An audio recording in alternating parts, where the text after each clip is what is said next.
يواصل العدو السعودي المجرم حصاره الظالم والغاشم على شعبنا العزيز لما يقارب 12 عاما من نهب للثروات.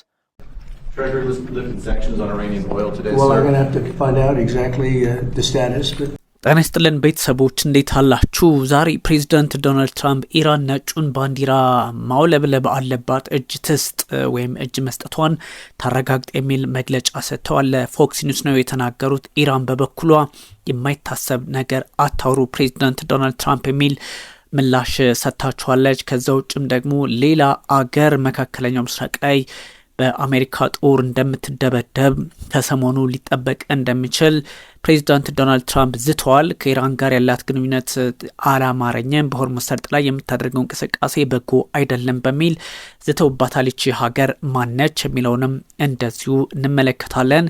ከዛ ውጭም ደግሞ የየመን ሁቲዎች ቀይ ባህር ላይ ሳውዲ አረቢያን አጥቅተዋታል። ሳውዲ አረቢያ ተመታለች ማለት ነው።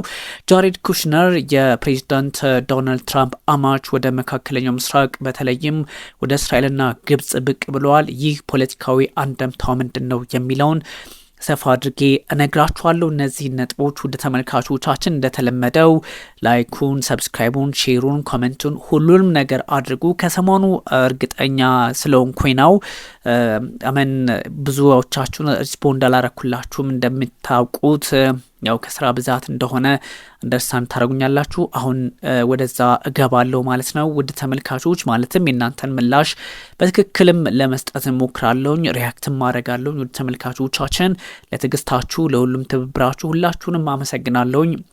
ቢካዝ እናንተ አብራችሁኝ የቆያችሁ በእኔ የምትተማመኑ ትክክለኛ መረጃ ግራ ቀኝ ተመልክቶ ያቀርባል ብላችሁ የምታምኑ እናንተም ደግሞ ትክክለኛ ሀሳብ እንደምታጋሩኝ የምረዳው ስለሆነ ሁለታችንም በእናንተ ወገን በእኔም ወገን ያለው በጣም አስተማማኝ የሆነ ግንኙነት ነው ያለው። ያ ማለት ልዩነት አይኖረንም ማለት አይደለም። ልዩነታችንን ግን በመሞገት እናስቀጥላለን። ሁሌም ደጋግሜ የምነግራችሁ በየትኛውም ሁኔታ በየትኛውም አጋጣሚ ከእናንተ ከምትጠብቁት የተጣመመ መረጃ አልነግራችሁም። ኢምባላንስ የሆነ ወይም ደግሞ ሚዛኑን ያልጠበቀ መረጃ አልነግራችሁም። አንዳንዴ ደግሞ እናንተ እንደምታስቡት ለምሳሌ ፔንታጎን የሆነ ጥቃት ለመሰንዘር ካሰበና አጠቃ እሱን በተመለከተ አንድ መረጃ ሳጋራ ወደ አሜሪካ ያዘነበልኩ ሊመስላችሁ ይችላል። አንዳንዴ ደግሞ ኢራን እቅዳለኝ እንደዚህ አይነት ጥቃት ሰነዝራለሁ በሚል ሀሳብ ስታጋራ እናንተ ሊመስላችሁ የሚችለው አሁንም ወደ ኢራን ያዳላው ሊመስላችሁ ይችላል እና ይሄኛው ሰውኛ ባህሪ ቢሆንም ግን እርግጠኛ ሆኜ የምነግራችሁ የተፈጠረውን ሀፐን ያደረገውንና ምናልባትም ፐርስፔክቲቮችን ነው ማጋራችሁ ተመልካቾቻችን። ለሁሉም ነገር እጅጉን አመሰግናችኋለሁ። ብዙ ነገሮች አሉ መካከለኛው ምስራቅ ላይ፣ እነዚህን እንመለከታለን። ፕሬዚዳንት ዶናልድ ትራምፕ ቀጥታ ያሉትን ነው የምነግራችሁ። ኢራን must pull up the white flag of surrender የሚል ሀሳብ ነው የሰጡት ፕሬዚዳንት ዶናልድ ትራምፕ ማለት ነው። ፕሬዚዳንት ዶናልድ ትራምፕ ነጩን ባንዲራ ማውለብለብ አለባት። ነጩን ባንዲራ ስታውለበልቡ እንግዲህ ምንድን ነው አንድም ከዚህ በፊት የነበረው አረዳድ ሰላም ልክ እንደ ቀይ መስቀል ያሉ ዓለም አቀፍ ተቋማት ወይም ቀይ ጨረቃ አይነቶቹ በዓለም አቀፍ ደረጃ የሰብአዊ መብት ላይ የሚሟገቱ ስለ ሰብአዊ መብት የሚሰሩ እነሱ የሚያውለበልቧቸው ሰንደቅ ዓላማዎች ናቸው። እነሱ ሰላም ነው። ነጭ እንግዲህ እንደምታውቁት እሱን ተከትሎ እንግዲህ በጦር ሜዳ ደግሞ አንድ ኃይል ነጭ ባንዲራ ካውለበለበ ጦርነቱን አልፈለኩትም ወይም ደግሞ እንደመሸነፍ ነው ዲፌትድ መሆኑን የማረጋገጥ ነውና ከዛ አንጻር ነጩን ሰንደቅ ዓላማ እንድታውለበልብ ፕሬዚዳንት ዶናልድ ትራምፕ አዘዋታል ነው። እንግዲህ አዘዋታል ስላችሁ ከሳቸው በኩል ነው። የኢራን ምላሽ ደግሞ እንደምታውቁት አታስቡት የሚል ነው። አታስቡትም ብቻ አይደለም፣ ምን ተይዞ ምን ተጨብጦ ነው እናንተ ይሄን ልትሉ የምትችሉት?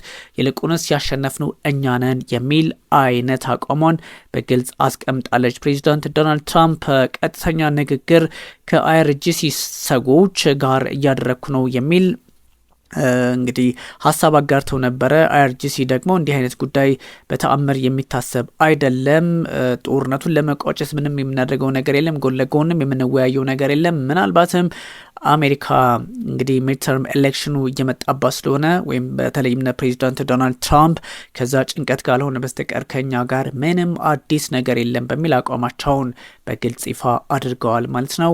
ፕሬዚዳንት ዶናልድ ትራምፕ እንግዲህ ዲማንድ ያደረጉት ብዙ ነገር ነው፣ ፍላጎታቸው ብዙ ነገር ነው። እንደምታውቁት ኢራን የኒውክሌር ጦር መሳሪያ ትጥቋን ሙሉ በሙሉ ሰሬንደር ማድረግ እንዳለባት፣ መፍታት እንዳለባት ያ ማለት እንግዲህ ኤምኦዩ ዛሬ ነው የተጠናቀቀው። ሜሞራንደም ኦፍ አንደርስታንዲንግ ኦገስት 17 ዛሬ ማለት ነው ተጠናቋል። ባጭሩ እንግዲህ በአሜሪካና በኢራን መካከል ያለውን ጉዳይ ለበርካታ ወራት ውጥረቱን ወደ በጎ አቅጣጫ የተቀየረበትን አጋጣሚ እናስታውሳለን። አሁን ግን ተጠናቋል ማለት እንችላለን። የዋዳሩን ኦልሞስት ይጠናቀቃል። ስለዚህ እንደዚህ አይነት ጉዳዮች በጣም አስቸጋሪ፣ በዋሽንግተንም በቴህራንም በኩል ያሉ ዜጎች ጦርነቱን የሚመለከቱበት መንገድ የምታውቁት ስለሆነ ከዛ አንጻር ስጋት ያለባቸው ፕሬዚዳንት ዶናልድ ትራምፕ አሁንም ቢሆን ጉዳያቸውን በሌላ አቅጣጫ ወስደውታል እየተባለ ይገኛል። ትራምፕ ዛሬ እንግዲህ ሰኞ ማለት ነው ዛሬ ለፎክስ ኒውስ ቃለ መጠይቅ ሲያደርጉ ነበረ። እዛ ላይ ነው እንግዲህ ኢራን ሹድ ፑት አፕ ደ ዋይት ፍላግ ኦፍ ሰሬንደር የሚል ሀሳብ የሰጡት።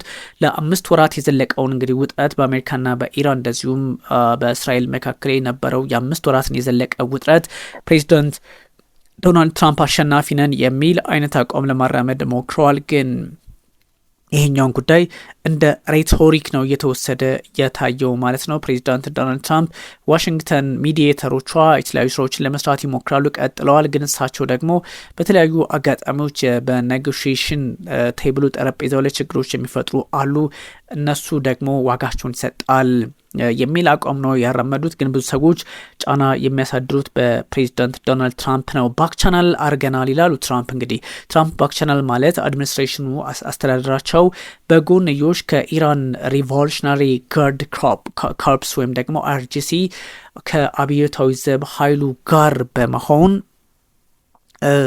ውይይት እያደረግን ነው የሚል ሀሳብ ነው የሰጡት። ግን እነሱ ክሌም ዳው ሂ ዋዝ in no rush to end a conflict over which he has lost significant control የሚል ሀሳብም አለ። ወሳኝ መቆጣጠር ያቃተው ጉዳይ አለ ፕሬዚዳንት ዶናልድ ትራምፕ እና እሱን መቆጣጠር ሳይችል አሁን ከአይአርጂሲ ጋር በጎን ባክ ቻናል ከፍቻለሁ ወይም ደግሞ በጎን እየተወያየን ነው፣ በቀጥታ ድርድር እያደረኩ ነው ማለታቸው የኢራንን ፖለቲካ ለመከፋፈል አስበው ካልሆነ አንዳች አሳኩት ጉዳይ የላቸውም በሚልም ጥያቄ የተነሳባቸው ይገኛል።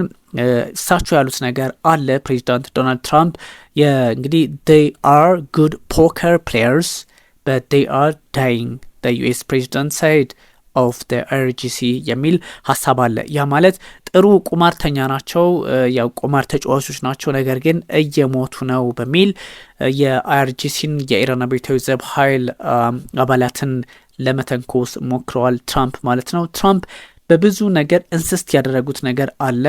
ምንም አይነት የሚያሯሯጣቸው ወይም ደግሞ ወደ ድርድር የሚያመጣ አንዳች ነገር የለም የሚል ሀሳብ ነው የሰጡት። ምክንያቱም ኖቬምበር ላይ የሚመጣው ሚድተርም ኤሌክሽን የምታውቁት በየ2 ዓመቱ የሚቀየረውን የሀገሪቱን የኮንግረስ ስርዓት ወይም የፓርላማ ስርዓት ጫና ውስጥ የሚያስገባው ማለት ነው። እሱን ምርጫ ተከትሎ ፕሬዚዳንት ትራምፕ ሊከሰሱ ወይም ደግሞ ሌላ አይነት ጫና ሊፈጠርባቸው ይችላልና እሱን በተመለከተ ስጋት ስላለባቸው የሚል ሀሳብ ነው የተጋራው። ግን ትራምፕ እሱ ምንም የሚያሯሩጠኝ ነገር የለም፣ ምክንያቱም ዴሞክራቶቹ ኮንትሮል ፓርላማውን ለመቆጣጠር ኮንግረሱን ለመቆጣጠር የሚያደርጉትን ጥረት የሚያጠናክሩበት አጋጣሚ በዚህ በሚድተርም ማለት የአሜሪካ ፕሬዚደንቶች 4 ዓመታት አይደለም የሚመሩት፣ ከዛ ሚድተርም ሲሆን ደግሞ 2 ዓመት ላይ የሚቀየር የኮንግረስ ሰዎች አሉ ማለት ነው። እነሱ ላይ እንግዲህ የሚደረግ ምርጫ ነውና በየ2 ዓመቱ የሚደረግ ነው። ስለዚህ ከሱ ላይ የኮንግረሱን አብላጫ ላለማጣት ፕሬዚዳንት ዶናልድ ትራምፕ ብዙ ስራ ይሰራሉ ተብሎ ስለታሰበ ነው እንደዛ የተባለው። ግን በዚህም ሁኔታ ሆኖ እኔ ምንም የሚያራርጠኝ ነገር የለም ብለዋል። I have no time schedule I'm not in hurry ምንም የታይም ስኬጁል ወይም ደግሞ ገደብ የለብኝም ያራውጥም ነገር የለብኝም የሚል ሀሳብ ነው የሰጡትና ትንሽ አስቸጋሪ የሚያደርገው ፕሬዚዳንት ዶናልድ ትራምፕ የሰጡት ሀሳብ አሁንም አስቸጋሪ ሆኖ ኢራን ነጩን ባንዲራ መውለብለብ አለባት ወይም ደግሞ መውለብለብ አለባት ሲሉ ባንዲራውን እንደነገርኳችሁ ነው ነጩን ባንዲራ ታውለብልብ መሸነፏን ተመን ነው ያሉት። ግን እንደዛ ላይ ሆን እንደሚችል ደግሞ ሌላ ማሳያ አለ።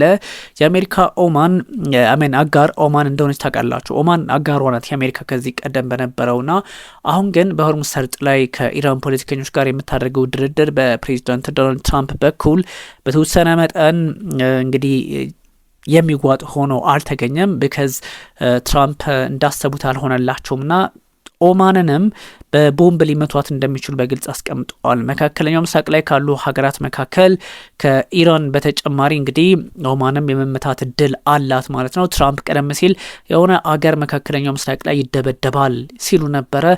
ያው ኢራንን እንዳልሆነ እናውቃለን። ኢራን ኦልሬዲ ኢን ዋር ነች፣ ጦርነት ላይ ስለሆነች ማለት ነው። አዲሷ ሀገር ኦማን ነች ነው ጉዳዩ። ትራምፕ እንግዲህ በተደጋጋሚ የሚሰጡት ሀሳብ አለ፣ የሚዘቱት ሀሳብ አለ።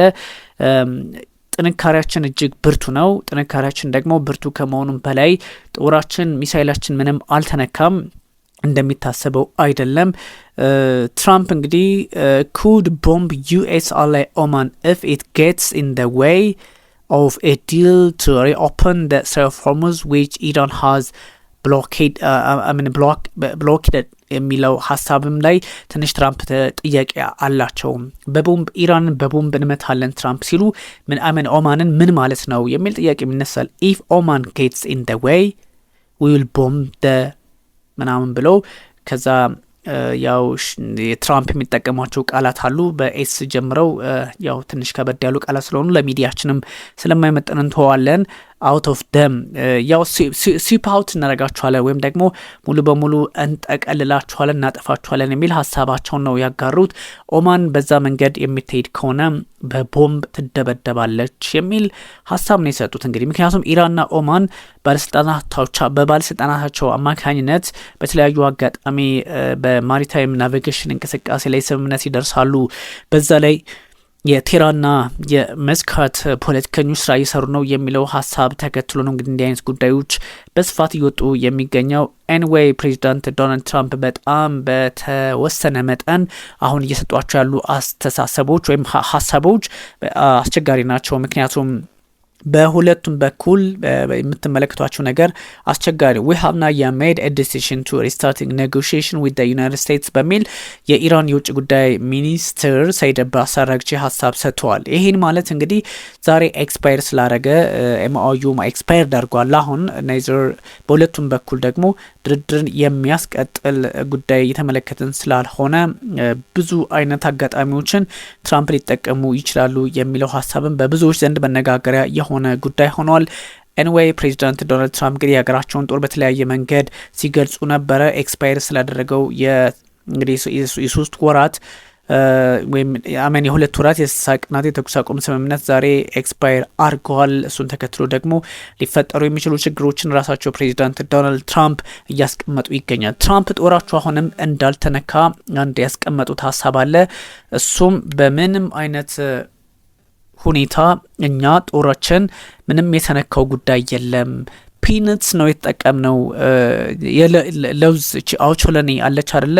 የእሷን ፍሬ ያህል ነው ጦራችን የተጠቀመው አቅሙና ኢራን አርፋ ብትቀመጥ ይሻላታል። ምንም አይነት ጉዳት አልደረሰብንም። ምክንያቱም እንደነገርኳችሁ እንደ ፒነትስ ነው ወይም ልክ እንደ አንድ የአውቾለኒ የለውዝ ፍሬ የሷን ያህል ብቻ ነው የተጠቀምነው አቅማችንን እና ዲፕሎማቲክ ኤፈርቱን ቢያጠናክሩት ይሻላል።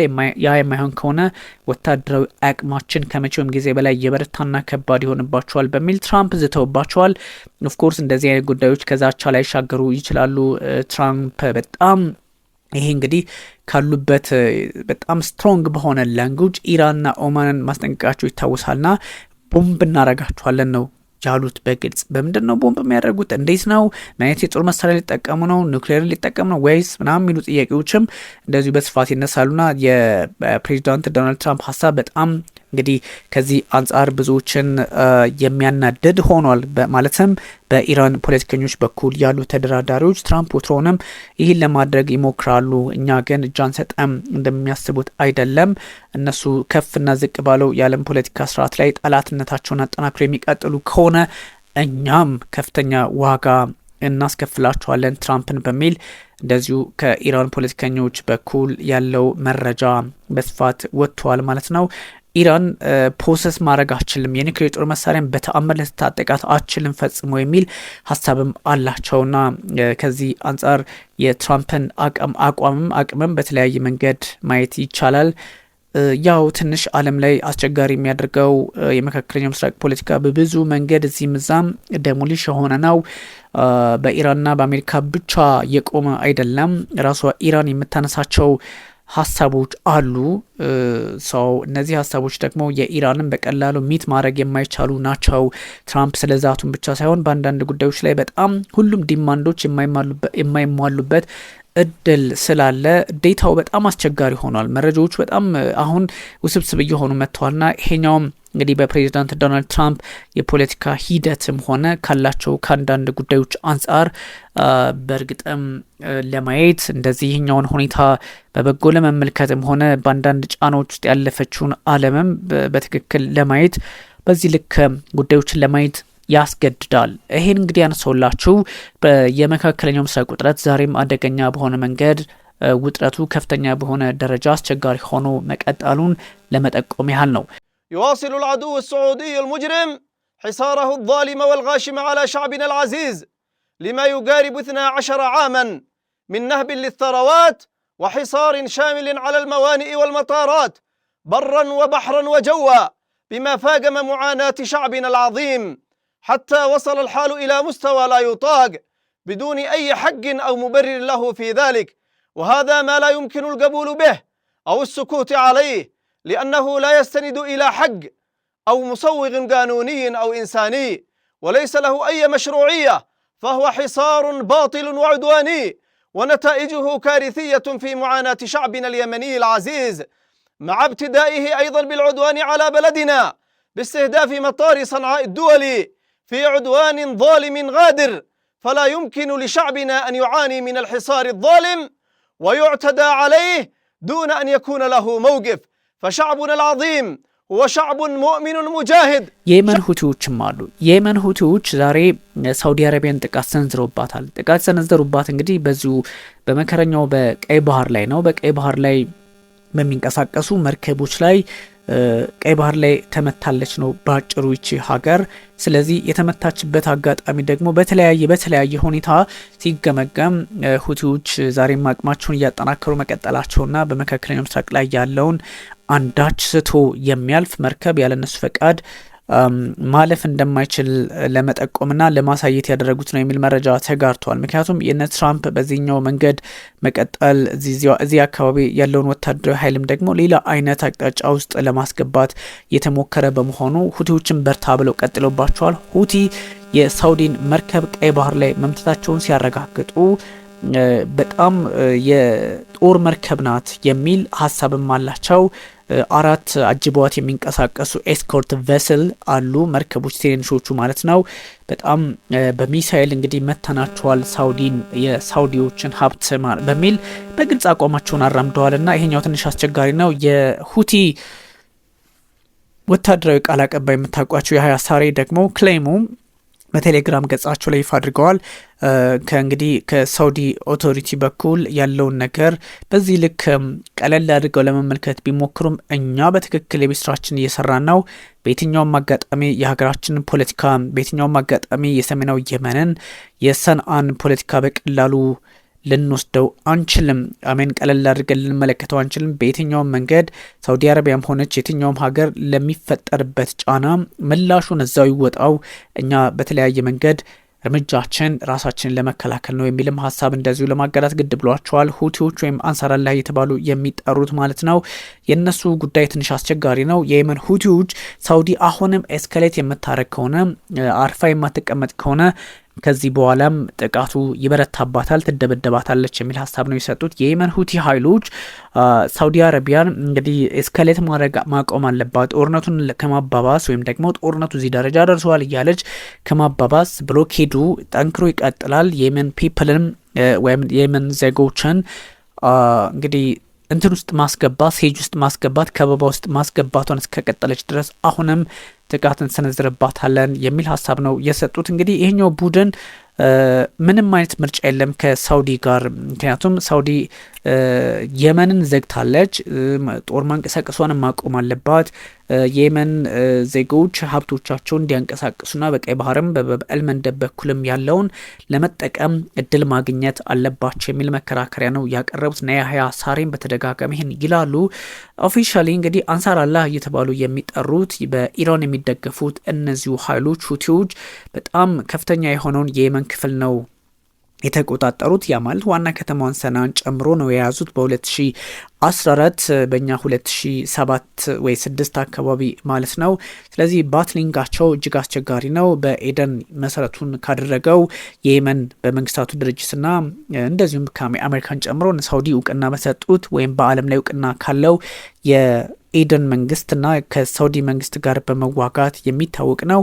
ጁላይ 20 ላይ ሁቲዎች በሳውዲ አረቢያ በቀይ ባህር በኩል በበብኤል መንደብ እንደዚሁም ደግሞ በኤደን ባህረ ሰላጤ መንቀሳቀስ እንዳይችሉ የሳውዲ መርከቦችን ትዕዛዝ አውጥተው እንደነበረ ይታወሳልና ከዛ አንጻር ምናልባትም አደገኛ ሁኔታዎች ሊፈጠሩባት እንደሚችሉ ነግሯት ነበረ። አሁንም ይህ እየሆነ መጥቷል። የሆርሙዝ ትራንዚት እንግዲህ በበብኤል መንደብ ላይ አሁን እዚህ ምዛም የሚያመጡ ወይም ደግሞ የሚወስዱ መረጃዎችን ስንመለከታቸው ሆርሙዝ መተላለፊያው እየቀነሰ መጥቶ ብሎክ ሆኗል እንደምታውቁት። አሁን ደግሞ በብኤል መንደብ ላይ ጫናዎች አሉ። በብኤል መንደብ ላይ ያለው ጫና ደግሞ በሆርሙዝ ሰርጥ በኩል ያለውን እንቅስቃሴ ተጨማሪ ስጋት ውስጥ እንዲገባ አድርጎታል። እንግዲህ በዚህ ሳምንት ባለፈው ሳምንት ያ ማለት እንግዲህ ከአርብ በፊት በነበረው ሳምንት ማለት ነው አንድ መረጃ ወጥቶ ነበረ። ከሆርሙዝ አንጻር 19.5 በመቶ የሚሆነው እንግዲህ መተላለፊያው ሺፒንጉ ማለት ነው የመርከቦች መመላለስ 19.5 በመቶ ኪፕለር የሚባል ፊርማ አለ፣ ኩባንያ ነው እሱ ይፋ ያደረገው ነው። 19.5 በመቶ የሺፒንጉን እንቅስቃሴዎች በሆርሙዝ ሰርጥ ቀንሷል ነው። 95 በመቶ የሚሆኑት መርከቦች ደግሞ ትራንዚት የሚያደርጉት እንግዲህ ከኦገስት 10 ሳምንት ድረስ ያለው ሪቺንግ ጀስት 3 on 16 ኦገስት ማለት ነው። በጣም አስቸጋሪ ነው ማለት ኢሳይድ 95% ትራንዚት through the waterway in the week of August 10 በኦገስቴና ከዛ ቀደም ባሉት ጊዜ ማለት ነው። ከዛ ሪቺንግ ጀስት 3 on 16 ኦገስት 3 ብቻ ማለት ነውና ትንሽ ፈታኝ የሚያደርግባቸው ለዚህ ነው። ክሮሲንግ በተወሰነ መጠን ጨምሮ ሊሆን ይችላል የሚሉ ሀሳቦችም እንደዚሁ ለመውጣት ይሞክራሉ ወይም ደግሞ ለማውጣት ይሞክራሉ የተለያዩ ተንታኞች። ግን ያለው ሁኔታ እዚህ ላይ እንግዲህ ያለው አስቸጋሪ የምድራችን የፖለቲካ ኮንሰፕት በጣም ፈታኝ የሆነ በመምጣቱ በቀላሉ የሚታይ እንዳልሆነ መገመት አያዳግትም። በተለይ ደግሞ በዚህ አካባቢ እንቅስቃሴ የሚያደርጉ ኃይላት ከዚህ ከመካከለኛው ምስራቅ ፖለቲካ ጋር የተጋጨ አቋም ያላቸው ራሳቸውን ማስተካከል እንደሚጠበቅባቸው በተደጋጋሚ ይነገራቸዋል። ዞሮ ግን በዚህ ጉዳይ ላይ ዓለማችን አሁንም ብዙ ስራ መስራት እንዳለባት ይነገራል። ብዙ መፍትሄ ማምጣት እንዳለባት ይነገራል። ምክንያቱም ፕሬዚዳንት ዶናልድ ትራምፕም እንደምትመለከቷቸው በብዙ መንገድ አስቸጋሪ ሁኔታ ውስጥ ናቸው እነሱም ያሉት። እንደምታውቁት በቀላሉ የሚታይ አይደለም። ምክንያቱም አሁን ፕሬዚዳንት ዶናልድ ትራምፕ ከደቡብ ኮሪያ ጋር የሚያደርጉትን ወታደራዊ ልምምድ በጣም የመግታት የጦር እንቅስቃሴያቸውን በጣም የማሳነስ አይነት ፍላጎት ነው ያላቸው። ይሄ የሆነው ደግሞ ወደው አይደለም። አንደኛ በኢራን ጦርነት አልተሳተፋችሁልንም በሚል፣ ሁለተኛ ደግሞ አሜሪካ አቅሟን ሰብሰብ እያደረገች እያጠናከረች መቀጠል የሚገባት ሀገር ናት የሚል አረዳድ ስላላቸው ነውና በጣም አስቸጋሪ ነው። እንግዲህ ቀደም ሲል የነገርኳችሁ ብዙ ሀሳቦች አሉ አይደለ? ይሄ ሁሉ እንግዲህ ስትመለከቱት አንድ ላይ የሚሆኑ ጉዳዮችም አሉ። ወይም ደግሞ እንደዚሁ መርጅ አርገን የምንመለከታቸው ጉዳዮች አሉ። ይህ ሁሉ ባለበት ደግሞ አውዱ ከባድ የሆነው የዚህ የመካከለኛው ምስራቅ ፖለቲካ ቀደም ሲል እንደነገርኳችሁ ከዚህ ከሐማስና ከእስራኤል ውጥረትም ጋር አብሮ የሚታይ ነው። የፕሬዚዳንት ዶናልድ ትራምፕ ልዑክ ከሐማስ አመራሮች ጋር ተገናኝተዋል። ብዙ ሀሳቦችን ለማጋራት ሞክረዋል። የአሜሪካው ፕሬዚዳንት እንግዲህ የትራምፕ የመካከለኛው ምስራቅ ልዑክ ያሬድ ኩሽነር ወይም ደግሞ ጃሬድ ኩሽነር የሚመራው ጭምር ስለሆነ እንግዲህ አሁን ደርሰዋል ማለት ነው። እስራኤልና ግብጽ ገብተዋል። እስራኤልና ግብጽ ሲገቡ የተለያዩ ጉዳዮችን ተነጋግረዋል። በተለይም ደግሞ ከግብፁ ፕሬዚዳንት አብደል ፈታህ አልሲሲ ጋር በተለያዩ ጉዳዮች ከዚሁ ከጋዛ የፕሬዚዳንት ዶናልድ ትራምፕ ፒስ ኦፍ ቦርድ ኦፍ ፒስ የሚባለው ወይም ደግሞ የሰላም ቦርድ ስለሚባለው ጉዳይ ስለሚባለው ስምምነት በተመለከተ ከፕሬዚዳንት ዶናልድ ትራምፕ መልእክት ይዘው ነው ወደ መካከለኛው ምስራቅ የመጡት። አልሲሲንም ጠቅላይ ሚኒስትር ቤንያሚን ኔታንያሁንም አግኝተዋቸዋል። ፕሬዚዳንት ዶናልድ ትራምፕ እንግዲህ ልዩ መልእክተኛቸውን የመካከለኛው ምስራቅ ማለት ነው ጃሬድ ኩሽነር አማቻቸው ነው በነገራችን ላይ በመላክ ከእስራኤሉ ጠቅላይ ሚኒስትር ቤንያሚን ኔታንያሁ ጋር በመገናኘት የተለያዩ ጉዳዮችን ተወያይተዋል። ኩሽነር እንግዲህ እስራኤል የደረሱት ከሐማስ ጋር በጣም በርካታ ጉዳዮች ጋር ከተነጋገሩ በኋላ የሐማስ ተወካይን ካገኙ በኋላ ነው ወደ እስራኤል የመጡት ማለት ነው። የትራምፕ የሰላም ቦርድ ነው። እንደምታስታውሱት ባለፈው ወር ነበረ በጋዛ ውስጥ ሐማስን ለማጥፋት እንደዚሁም ደግሞ ከሐማስ ጋር ግንኙነት ያላቸው ሌሎች ታጣቂ ኃይሎች አሉ፣ እነሱን ሙሉ በሙሉ ትጥቅ እናስፈታለን በሚል ባለ 15 ነጥብ የሰላም እቅድ ያስቀመጡት ትራምፕ ግን እስራኤል በመሀል ውድቅ ማድረጓ ይታወሳል። የሰላም እቅዱ እንግዲህ የእስራኤል ወታደሮች እንዲወጡ ያደርጋል። ሙሉ በሙሉ ጋዛ ላይ ደግሞ ሐማስ እንቅስቃሴውን እንዲገታ የሚያደርግ ነው። ከዚህ አንጻር በጣም እጅጉን አስቸጋሪ የሆነ ውጥረት ላይ ሰንብተዋልና ስለዚህ ትራምፕ በዚህ ልክ ነው ጉዳዩን እየተመለከቱት የነበረው። ኩሽነር ከመጡ በኋላ እንደምታውቁት በሁለት ሀገራት መፍትሄ ቱ ስቴት ሶሉሽን እና በተለያዩ ጉዳዮች ላይ ሀሳብ እየተጋራ ሰንብቶ ነበረ። ሀሳብ ሲጋራ ደግሞ ብዙ ጥያቄዎች መነሳታቸውን ቀጥሉ። ጥቃቶች በጣም የተፈጸሙ የቀነሰ ይመጣል በሚል ተስፋ የነበራቸው ሰዎች አሁን በስጋት ወደ ሌላ አይነት እቅድ ያመጣበትን የፖለቲካ አውድም ያሳየ ነውና ብዙ ጉዳዮችን ስትመለከቷቸው ውድ ተመልካቾቻችን ግራ ቀኝን መመልከት በዓለም ፖለቲካ ላይ አንዳች በጎ ጉዳዮችን ማምጣት የሚችሉ የኢኮኖሚ አቅም ያላቸው ሰዎችን የመጥፋትን የሚጠቁም ያደርገዋልና ለዚህም ነው አንዱ ከሌላው ጋር በስምምነት ከመስራት ይልቅ አንዱ ሌላውን ጫና ውስጥ ለማስገባት አንዱ በተወሰነ መጠን ፖለቲካዊ መዘናጋቱ ሲገባ ሌላው ደግሞ ከሰማያዊ መብት አንጻር ጥያቄ እያነሳ የኩባንያዎች የገንዘብ ማካበቻ እስከሚመስል ድረስ ውጥረቱን በዚህም በዛም እያደረጉ ለመቀጠል ወደፊት የሚኖሩ እድሎችን ጫና ውስጥ ለማስገባት መሞከር የመሳሰሉ ጉዳዮች ፈታኝ እየሆኑ የመጡትና ኩሽነርና ኔታንያሁ በነገራችን ላይ ስምምነት ላይ ደርሰዋል። የጋዛ ቦርድ ኦፍ ፒስ የፕሬዚዳንት ዶናልድ ትራምፕ የሰላም ቦርድ የሚቀጥልበትን ሁኔታ በተመለከተ ማለት ነው። እንግዲህ አግሪመንቱ አለ በኩሽነርና በኔታንያሁ መካከል። ያ ማለት እስራኤል ጋዛ ሮድማፕ ትሰጣለች። በዚህ ጉዳይ ላይ ብዙ ሀሳቦችንም እንደዚሁ ታጋራ ትገደዳለች እና አንዳንድ ፈታኝ ጊዜያትን ከዚህ በፊት እንዳሳለፉ ሀገራት በዛ አካባቢ ያሉ ኃይሎች ደግሞ ሁኔታዎችን እየተመለከቱ ይገኛልና እና ኔታንያሁም እሱን እየተመለከትን ነው ተብሏል።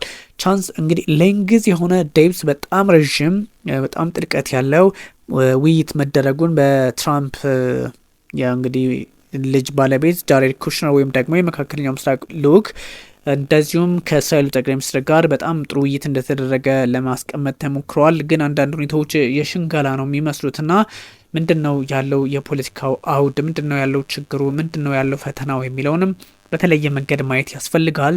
ግን ፕሬዚዳንት ዶናልድ ትራምፕ በጣም ዲፕ የሆነ የፖለቲካ አናሊሲስ ያስፈልጋቸዋል የሚባሉ አይነት ሰው እየሆኑ መጥተዋል። ምክንያቱም የፖለቲካ ግርግሩ እዚህ ላይ ትንሽ ፈታኝ ሊሆን እንደሚችል ይነገራልና የትራምፕን አቋም በብዙ መንገድ ለመፈተሽ የሞከሩ ተንታኞችም አሉ። ትራምፕ ግን አሁንም በመካከለኛው ምስራቅ ፖለቲካን ብቻ ሳይሆን በዓለም ፖለቲካ ላይ ሀገራቸው የጎላ አቅም፣ የጎላ ኃይል፣ የጎላ ፓወር እንዳላት ለማሳየትና ጉዳያቸውን ደግሞ ከፖለቲካ በላይ ከሪፐብሊካን በላይ ከፕሬዚዳንት ፋሚሊ በላይ ከትራምፕ ኦርጋናይዜሽን ከትራምፕ የብዙ ድርጅቶች ኃላፊነት በላይ የሚያሳስበኝ አንድ ነገር አለ፣ እሱም የአሜሪካ ሕዝብ ጉዳይ ነው የሚል አቋማቸውን በተደጋጋሚ ያራምዳሉ። ይህ ደግሞ ትራምፕ ፖለቲካዊ ማስመሰል ውስጥ እንደገቡ የሚጠቁምባቸው ቢሆንም በአንዳንድ ጉዳዮቻቸው ደግሞ እንደሚባለው ስለ አሜሪካ ፖለቲካ የሚገዳቸው ስለ አሜሪካ ፖለቲካ ብዙ የሚያሳስባቸው አይነት ሰው ለመሆንም ይሞክራሉ።